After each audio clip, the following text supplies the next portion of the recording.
The Winter Run by JB Butler. 4:37 a.m. He hammered his fist against the door. December. It had to be December. Ice in the air, breath curling in the dim glow of the hallway light. There was movement inside, faint and hesitant, like whoever had made the noise from the other side of the door was still lost in the fog of sleep. He hit the door again, harder. It cracked open. Sleep-heavy, unfocused eyes stared out. Pushing the door open, he asked, "Do you have a way to move your cats?" The man on the other side flinched away. "What?" He looked groggy and thrown off by the abruptness, like he was still trying to process what he was seeing. "A carrier," said the first man, scanning the apartment. "For the car." A beat. The second man blinked. Yeah, why?" Then, like a fog lifting, "Wait. Troy? What the hell are you doing here? I didn't even know you were in town." "I wasn't supposed to be." Troy looked down at his watch. "But here I am. Your place was the closest." He glanced back up. "And we have to go." The other man frowned, rubbing at his face, words still sluggish. "Go where? What are you—" Troy locked eyes with him. "I mean, we have 45 minutes to make it to a fucking boat. Plan A's gone, so we go with Plan B." His tone left no room for argument. "Seth, do you have something to move them with or not?" Seth's face paled. The color and sleep seemed to drain from his face at the same time, replaced by sudden comprehension. His lips parted slightly before he nodded. Yeah. Give me 5 minutes. I can get everything ready." "Make it fast. I'm using your computer." Seth nodded, already turning away. "You know where it is." The apartment was dim and somewhat cluttered, as if Seth hadn't gotten around to cleaning for a couple days. The shelves were lined with figurines, books, and small mementos that seemed untouched but carefully placed. He ignored it all, settling into the desk chair in the corner and bringing the screen to life. "Did you already send something out?" Seth's voice, muffled, came from down the hall, accompanied by the hurried shuffle of packing. 17 minutes ago. It's on loop." Troy said back as he opened their shared communication app, Discord, and quickly launched a web browser to pull up the few news sites they trusted. "No one's answered yet," he said, trailing off into the empty room as he rapidly scanned through news tabs. Nothing yet. That was good. Less panic meant the roads would still be manageable. It wouldn't last.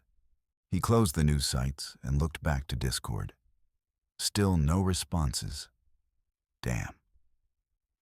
His fingers tightened on the mouse before he clicked the client shut. No time to sit and stare at a screen. "Where are your guns?" he called, standing and heading back out toward the apartment's main room. "Second door on the left," Seth called back. "Behind the shoes, code's 4827. He found the safe exactly where it should be. He moved aside worn work boots, punched in the code, and the safe clicked open with a quiet rasp of metal. He worked fast, 3 trips between the safe and the kitchen table. Pistols, rifles, ammo. More than he remembered Seth owning. He worked quickly, reassembling pistols, racking slides. The sound of it filled the room like the ticking of a clock.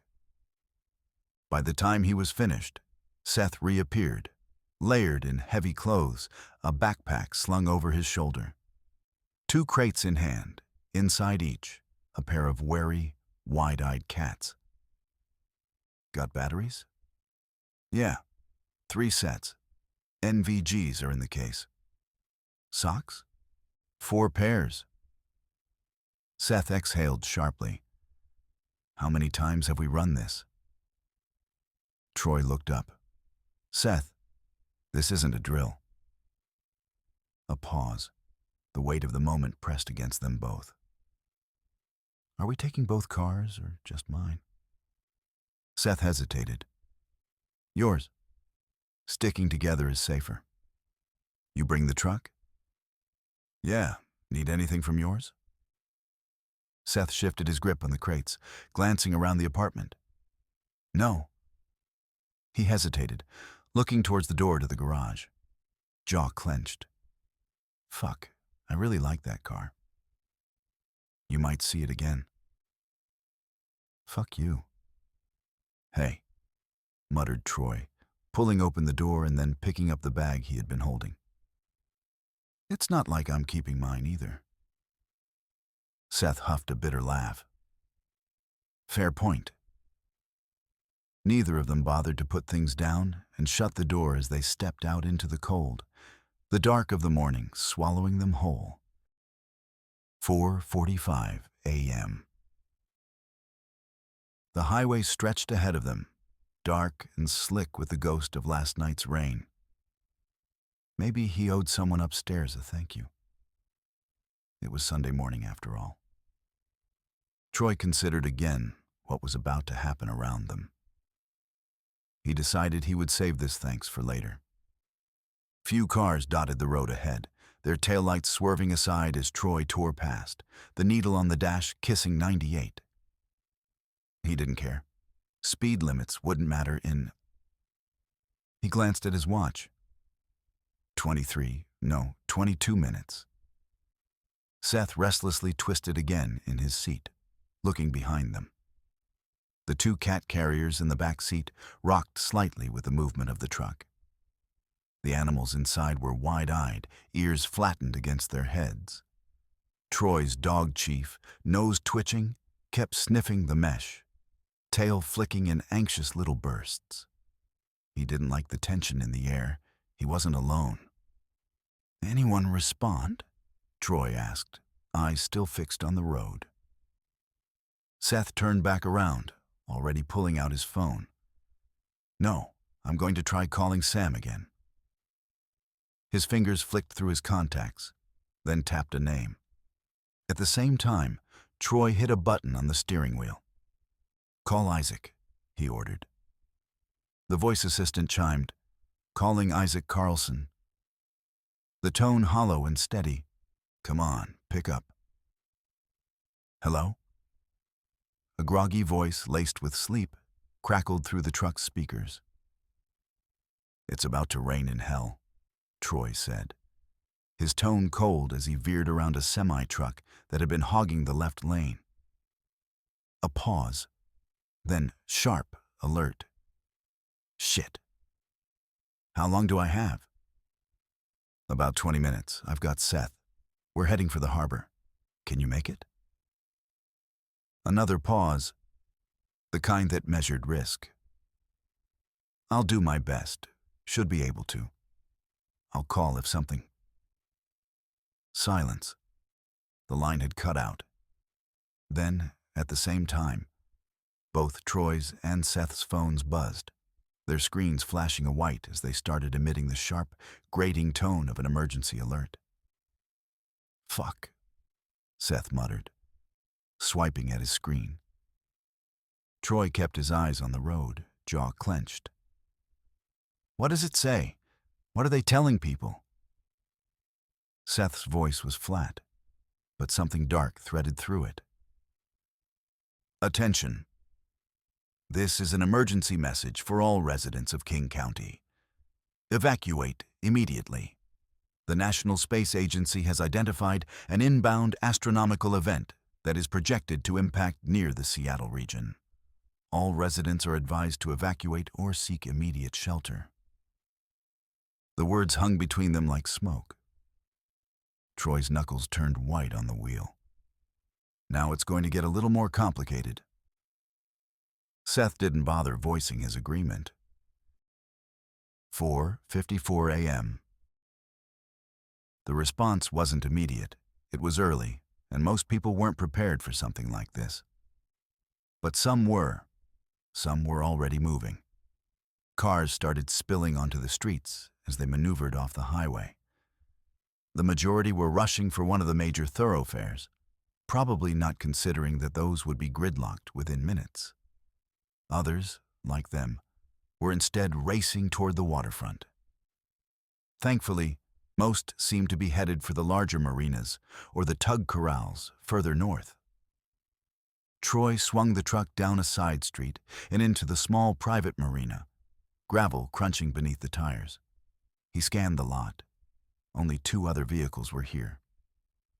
For now. He killed the engine and stepped out. The air smelled of salt and damp metal. Seth moved to the back, hauled open the tailgate, and started unloading gear. He stacked it with practiced efficiency, staging the most important bags closest to the marina gate. If they had to cut weight, they needed to make sure they didn't leave anything critical behind. The marina gate stood slightly ajar. Troy did have bolt cutters in the truck in case it had come to that. But someone had already propped it open. Smart. No one wanted to spend time punching in codes while running loads to and from the car. A man jogged up the gangway, breath ragged, arms full of boxes. Older, overweight, panicked.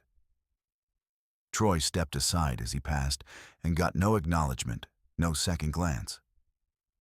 The guy just moved towards a white SUV jammed into a handicap spot. Troy didn't wait to see if he made it. He jogged down the gangway, the metal vibrating beneath his steps, scanning the slips as he moved.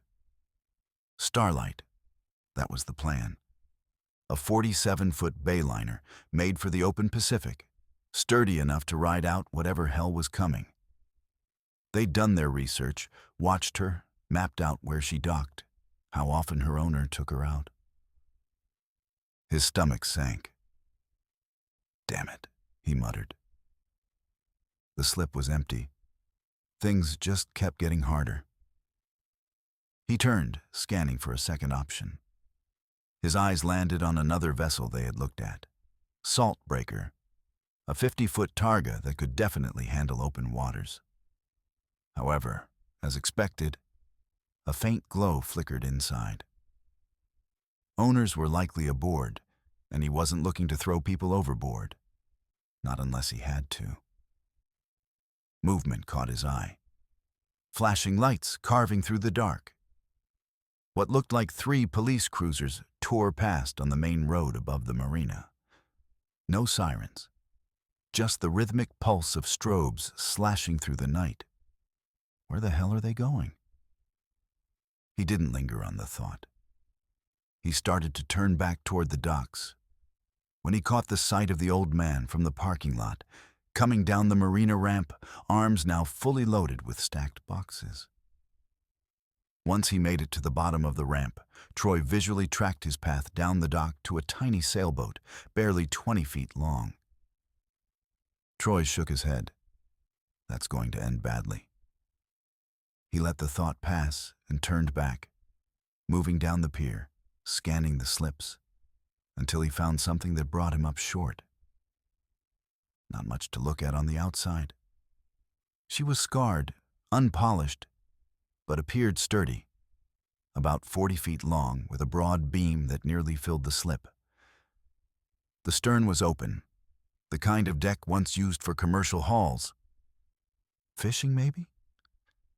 A second cabin had been added, topped with a dinghy strapped down by sun-bleached ropes.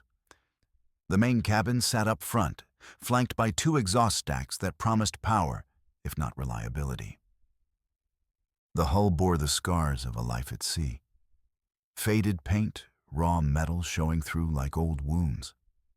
The name was still there. Chipped but legible. Dory. Troy exhaled. Well, I guess that'll have to work.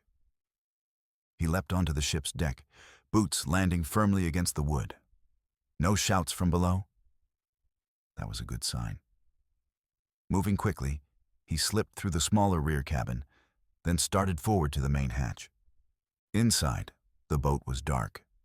No lights to suggest anyone was aboard, but he had to be sure. Below deck, the sleeping cabin was small but clean. Two smaller rooms flanked the main hall, their doors left slightly ajar. He pressed forward, checking the galley. Stripped. The shelves sat empty save for some dust. That's fine. That's why we brought supplies. Troy ducked through a narrow door, eyeing the engine compartment. As expected, it was weathered, showing its age with a patina of rust and oil stains. There was no time to check more thoroughly right now. Satisfied no one was living aboard, he turned and sprinted back up to the deck. Vaulting onto the pier, he turned and bolted back towards the parking lot. They had a boat. Now they just had to make it out alive. 4:57 a.m. The world was starting to unravel. Troy heard it before he saw anything. Yelling in the distance, the erratic blare of car horns, the occasional screech of tires as panic took the wheel. Sirens wove through the city like hunting dogs, howling somewhere far off. But for now, they weren't closing in. At the top of the ramp, he turned at the sound of a small engine grumbling to life below. The old man's sailboat was pulling away from the dock. Troy spotted him at the tiller, his wife bundled in layers by the cabin door. Their boat was laughably small for what lay ahead. But at least they weren't waiting. They were moving. Movement across the pier. Salt breaker. Her owners scrambled across the deck, working frantically to untie lines and shove off. The panic from the city was bleeding into the marina now, an unspoken understanding that staying put meant staying behind. Troy refocused. Time to move. Seth stood by the truck, gear stacked neatly, guns, ammo, water, the critical bags placed for rapid loading, just like they'd practiced. "How long do we have?" Seth asked, rolling his shoulders as he adjusted the straps of his pack. Troy didn't break stride. "Doesn't matter. We have a boat, dory, right side of the pier, third from the end. Let's get everything loaded. We'll sort it out once we're underway." Seth nodded, scooping up the cat carriers. "Chief, come." The dog hesitated, ears flicking toward Troy, waiting for confirmation. Troy gave a curt nod, and Chief trotted after Seth, tail low, disappearing down the ramp into the dark. Troy turned back to the gear on the ground, but a new sound stopped him cold.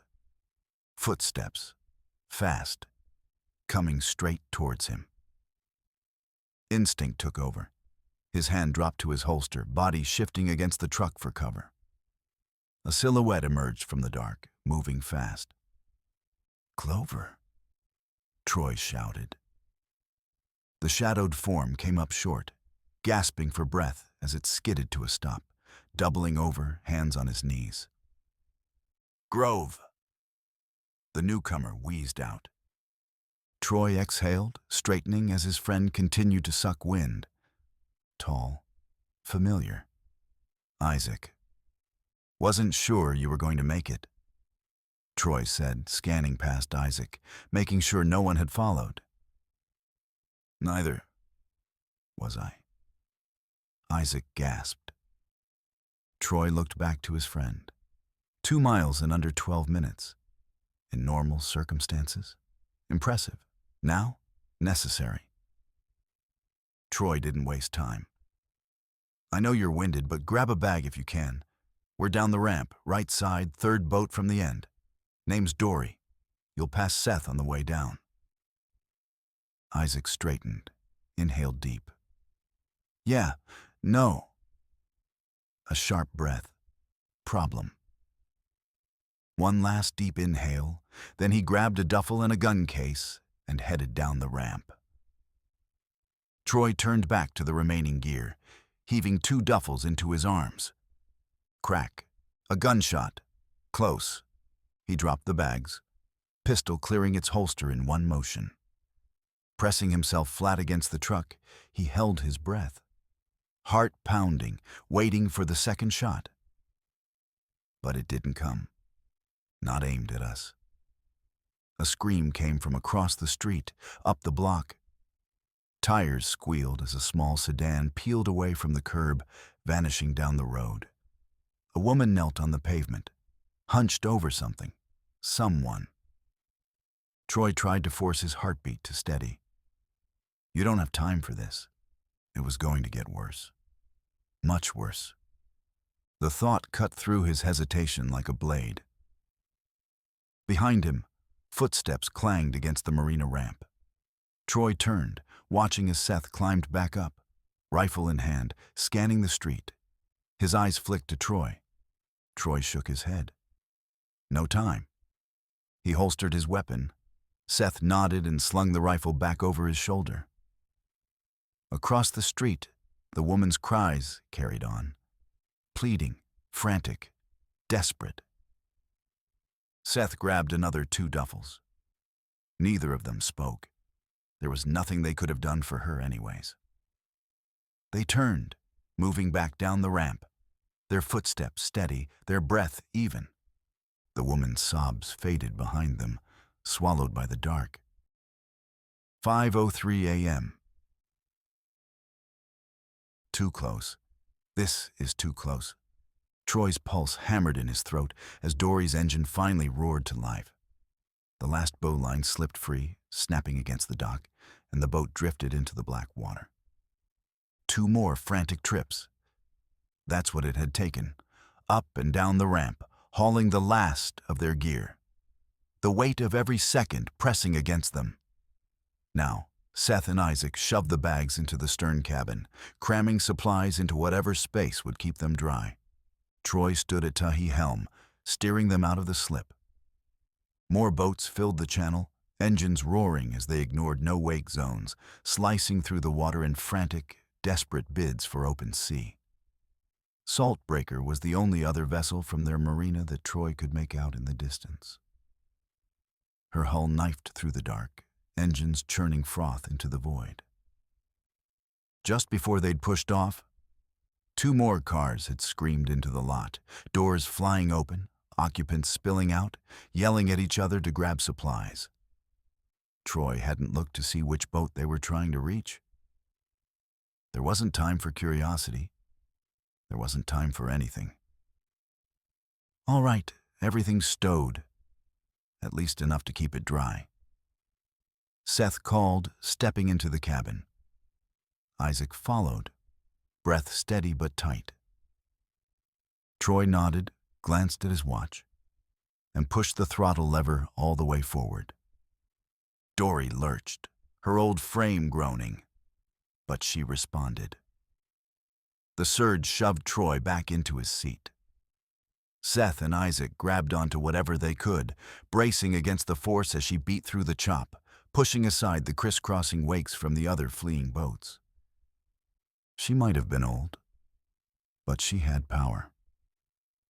Seth slid into the co-pilot's chair, his eyes sweeping over the aging screens in front of him. Dory had clearly been a working boat in her prime. A vessel built for something harder than this, hauling nets instead of hauling the desperate. The old equipment showed it. The radar flickered, grainy but still alive.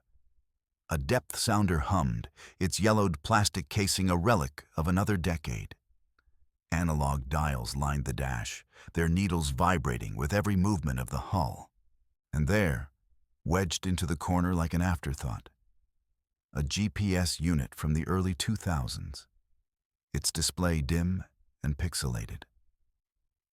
The whole cabin smelled of salt, oil, and rust, a machine built for work, not survival.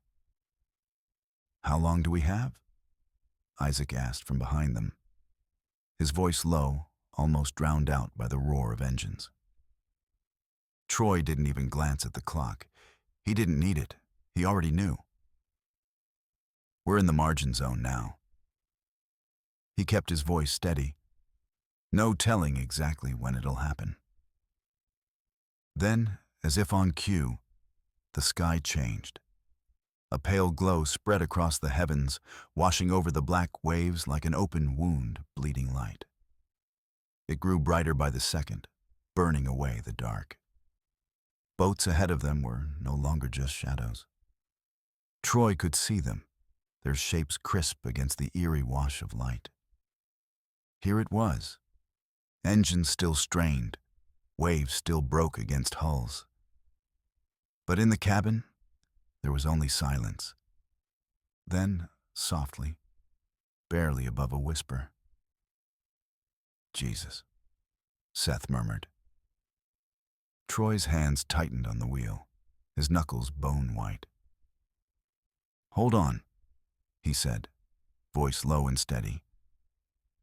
This was it. Now there was no way back.